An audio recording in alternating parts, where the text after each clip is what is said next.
Hello, everybody. Last week we talked about the primary institutions and if they do their job right and the people subject to those institutions cooperate with them, then we have the best we can get of character development and practical development in terms of meeting human needs up to Maslow's, according to Maslow's hierarchy, and just making sure that people have the maximum opportunity and chance to be successful in life, victorious, and to remove or mitigate incentives for sin, whether character-based incentives or practical-based incentives to sin and to commit crime.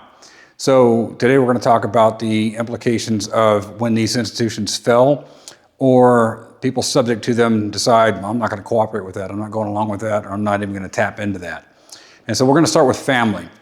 And having worked in the law enforcement for 30 years and going to, working in disadvantaged neighborhoods, gang-infested neighborhoods, been to the worst calls you can imagine. And a lot of these calls have to do with the breakdown of the family, particularly domestic violence and the impact that has, on the person that's being abused directly and also the kids, even if it's just indirect, massive impact on that gets ignored. We'll talk about that. But in terms of structure of the family, when one or both parents are missing, the single parent home, particularly the studies have shown that there's actually a larger impact on children that grow up in fatherless homes. So interesting studies on that in terms of the practical impacts. But in any case, when both parents aren't there, it has a significant impact on the kids growing up in that household.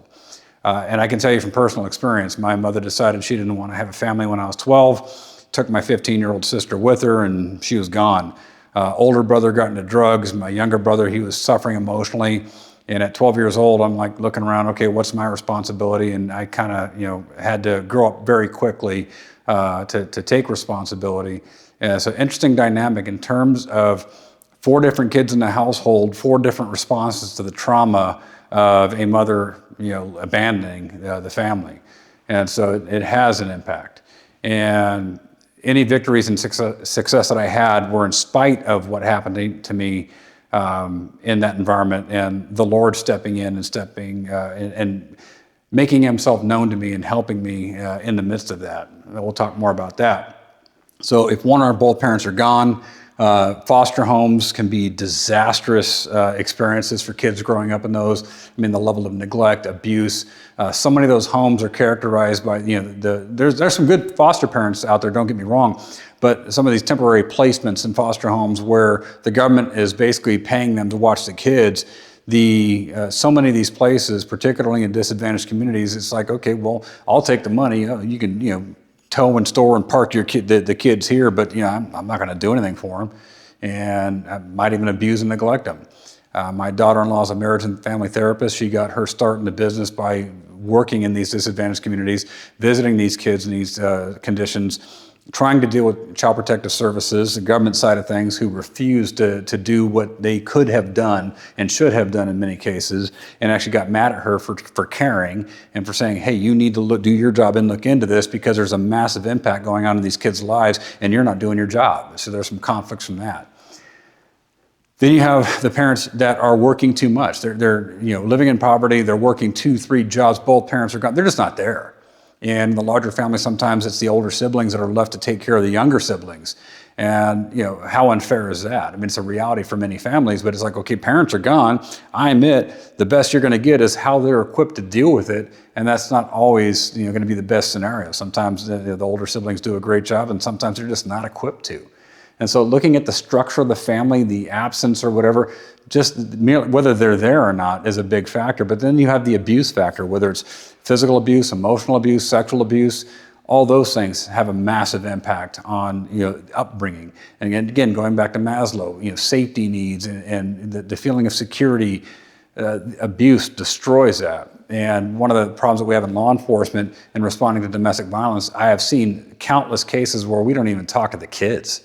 It's like you have witnesses. They either saw it or heard it, know what's going on, and you're not even investigating the emotional impact of that, other crimes that are associated with that, the impact on their education, how are they functioning in school if they're at home and they can't even concentrate, they're constantly living in fear and stress and all that.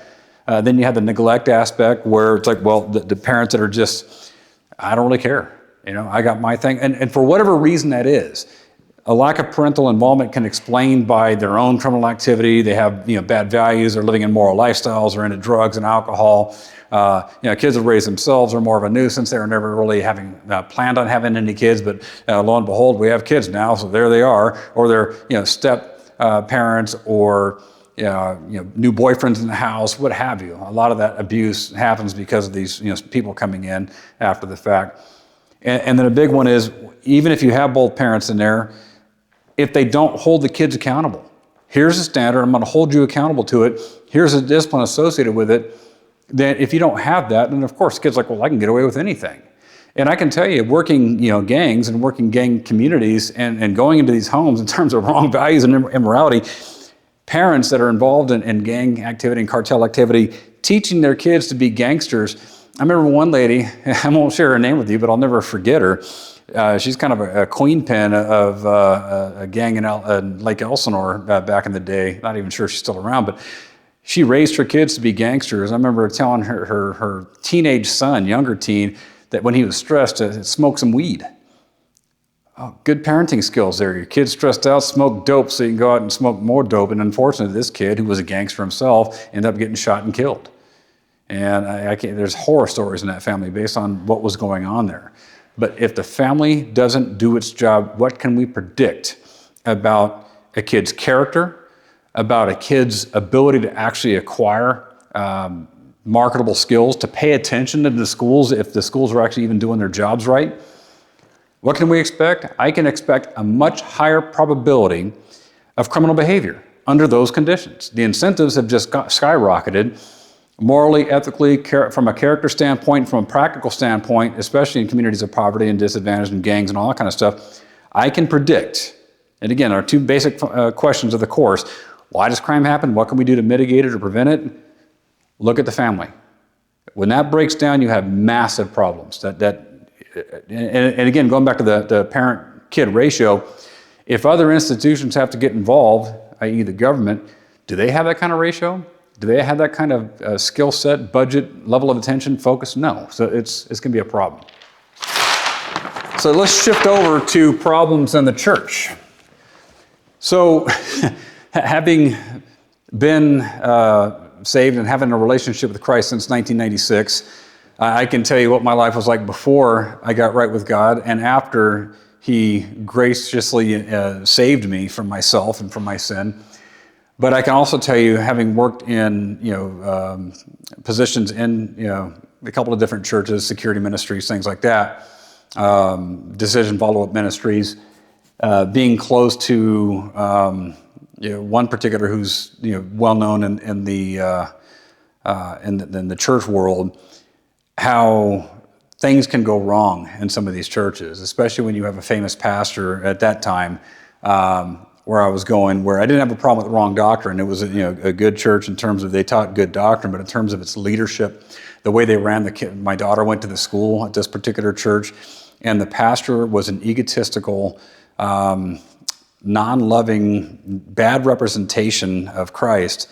And when my daughter, going through grade school there, had some issues and problems with a teacher and some students that were being abusive, blew her off, made her look like she was the problem, and that had some substantial implications into her adulthood. And so that kind of fits in the terms of abuse, poor leadership. I've seen situations where there's been bad counsel, where there was a marriage that was falling apart, and it was because of the husband was cheating, all the hidden things that he was doing, and the wife was never able to convey that to the pastor, who just automatically sided with the husband and told her she was the problem without having all the information to give good counsel on. So it's like, you think you might want to get your facts straight before you start giving counsel? Well, yeah, so I've seen that.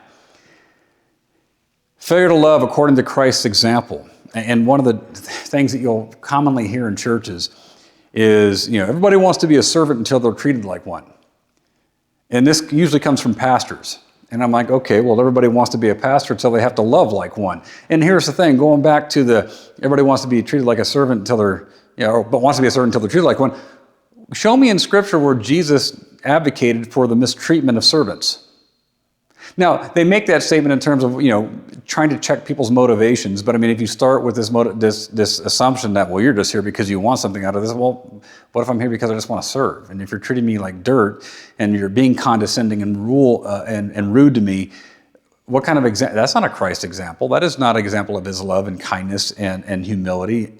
That's you being an egotistical jerk. And so, knowing, and here's the thing, if a person is mature in Christ and understands, look, I'm following Jesus, I'm not necessarily following you as a pastor, elder leader, whatever. If you're doing a bad job, then I can get beyond the fact that you're failing miserably and knowing that you are not representing Christ. So his doctrine still stands, his word still stands, his character still stands, but you're going to hurt people that aren't mature in the faith and thinking that, well, how different are you than the world outside of you? And why are you being, condescending and rude and mean? And I remember even in another church I was going to, my wife and I were deciding, trying to decide whether to move out of state or not when we were in California. We're in Idaho now. And he just had this condescending, rude, mean attitude in terms of, well, what do you think? And, have you even started praying about it? I mean, just attitude. And we're like, okay, we came here for prayer. I think I'm going to leave now. I mean, we went through the prayer and all that stuff, but it's like, wow, what if we were new believers? It's crazy over, being saved, for going on 30 years now, all the bad examples that I've seen and how they can ruin people and get them to walk away from the church and unfortunately attribute those errors of God's, well, if they are God's people, but attribute those errors to God and not the people that are doing the wrong. God didn't do the wrong, they did. So, but they can cause a lot of harm. The internal politics, pride and arrogance. I've seen people jockeying for position to get close to this famous pastor, and it was a joke. It was a nightmare. I've seen people stepping on. I was a victim of being stepped on in terms of my team was responsible for. There's 4 of us doing the main security for this famous pastor, and new pastors started to come in, and the people associated with them were trying to jockey for position. Meanwhile, we're like, our position is we're just going to blend into the woodwork and be invisible. You guys are jockeying for position. Hey, go for it. And there were situations where this pastor's son that was trying to get into our positions where he lied about us and made all kinds of stuff up and created division. It's like, you know what, you can have it. And so we started going to a different church. But I've seen these things, and they can cause massive harm. And that is if somebody's actually going to church. Even a good doctrinal Bible teaching church, they had all these other things going wrong for them. And actually there was a mass exodus from this particular church because of these things were going on. People were starting to find out what was going on there. The other thing, teaching wrong doctrine. I mean, teaching things that God says, I hate this, don't do this. And then you have a church that's basically saying, hey, that's perfectly okay. Run as fast as you can. But the idea is that the church is getting it wrong, especially if it's teaching wrong and telling people to do that which God says, this is going to hurt you. And particularly go back to Deuteronomy 28. God says, if you do these things, I'll bless you. Do these things, I'll curse you. And other scriptures in terms of God lets us know if you do this, and these things are naturally going to follow. And so that's where we're supposed to be equipped and educated in church. But if it's not being taught right, guess what? There's going to be some substantial implications for getting it wrong. And so if the church fails, or if people say, you know what, I'm not going to go to church, or I know what God requires of me, but I'm just not going to do it.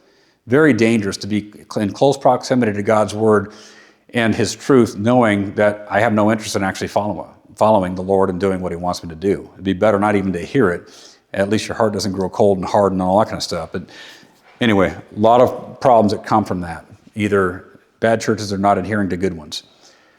Shifting over to school. Again, primary responsibility, teach kids marketable skills. Develop what they have a passion for. Develop what they can succeed in life with. Not failing to do your job. The biggest one, bad teaching.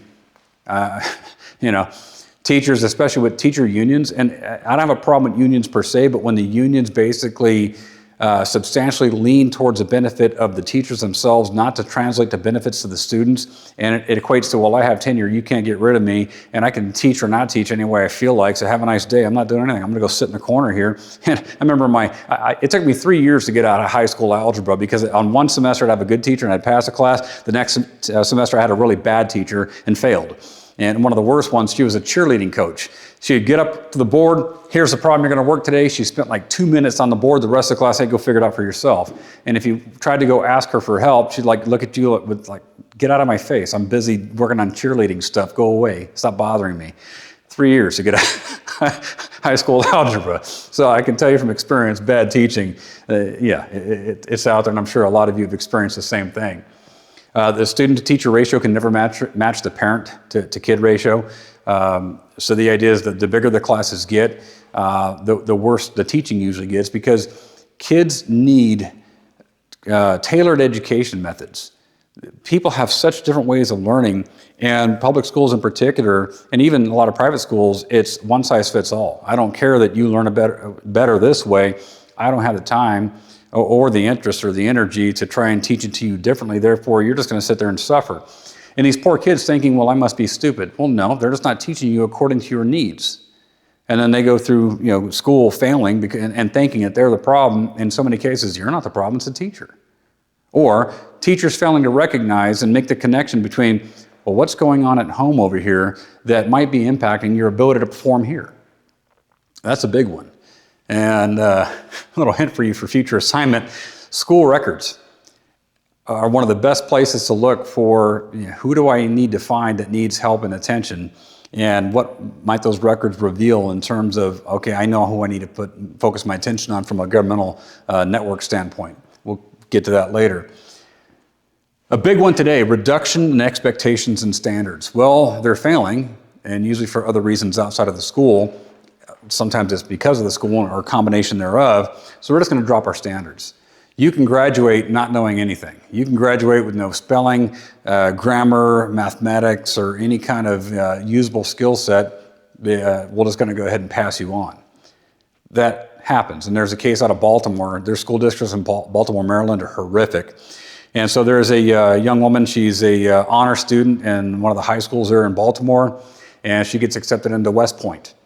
And she gets to West Point, and they're like, you don't know jack about math. You are failing math. And they could have booted her out of West Point. Kudos to West Point for going, okay, we're going to look beyond Baltimore's high school's failures and telling you you're such a great student in math when you didn't know math. And we're going to tutor you, and we're going to get you up to par, and they did. And she graduated from West Point.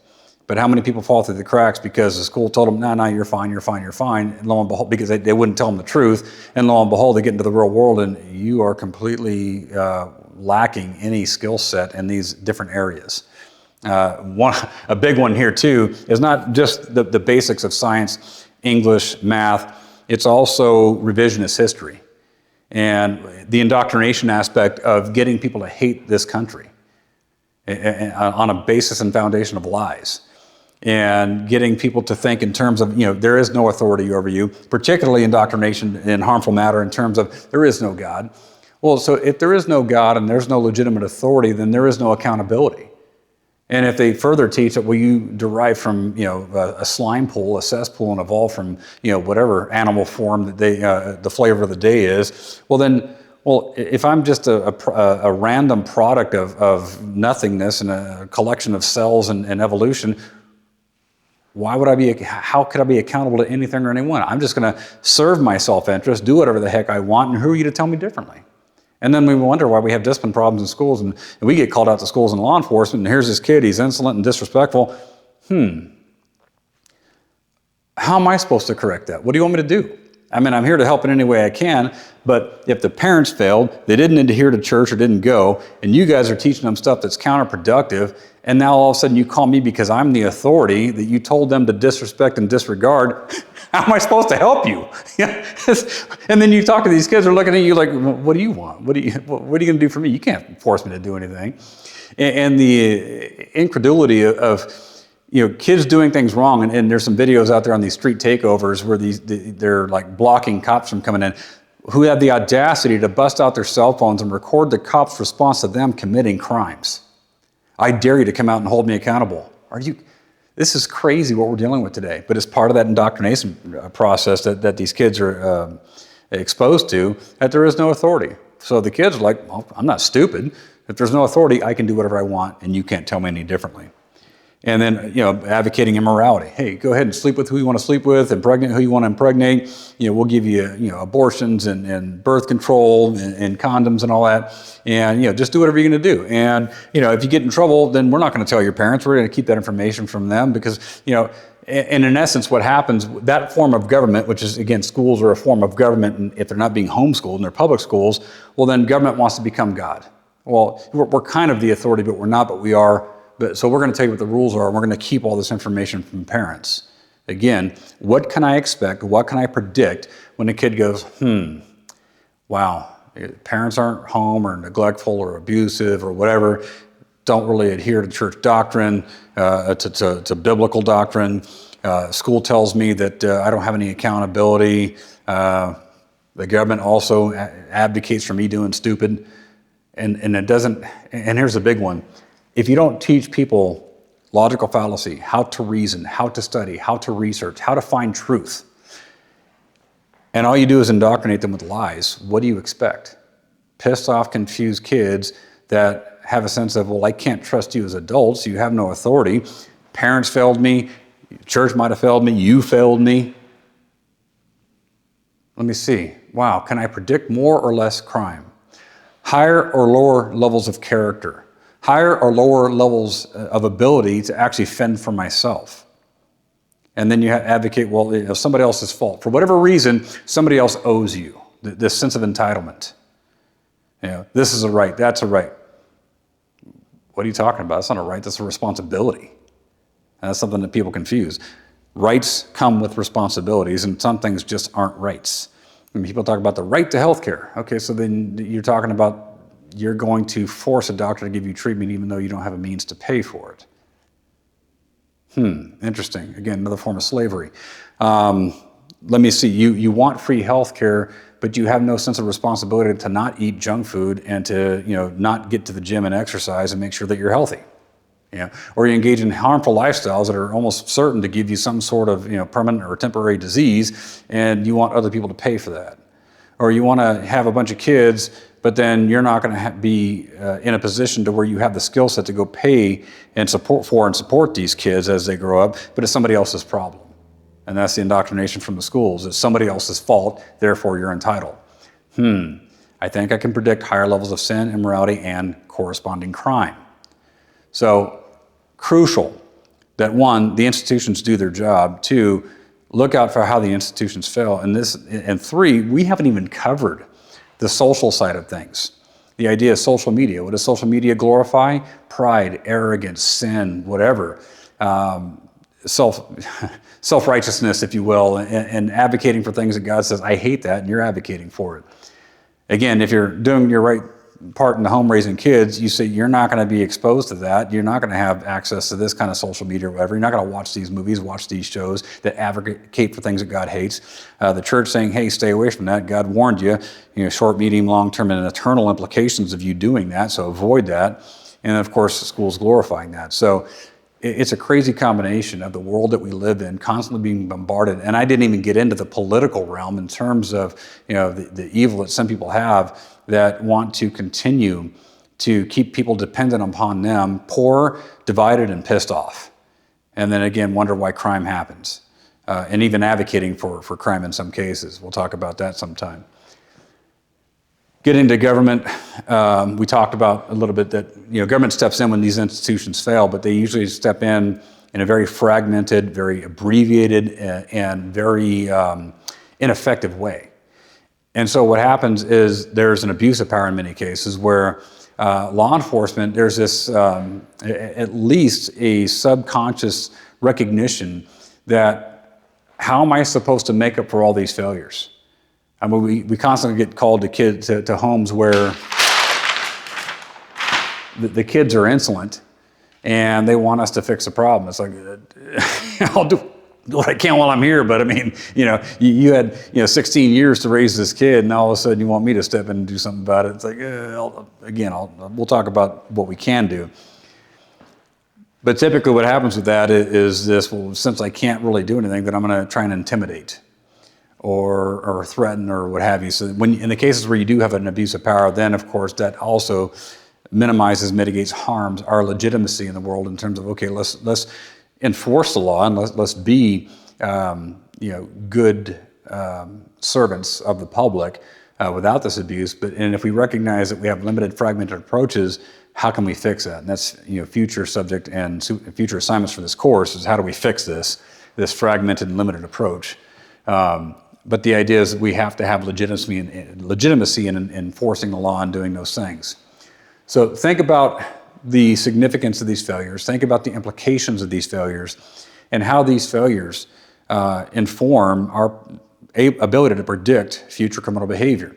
And then, again, think back to what the institutions should be doing and how they fail. And then as you're reading certain segments of the textbook in terms of how this theory and that theory and all that stuff, whether it's a institutional problem, a personal problem, a social problem, whatever, try to tie it back to one or more of these institutions in terms of, okay, how does it correlate back to that?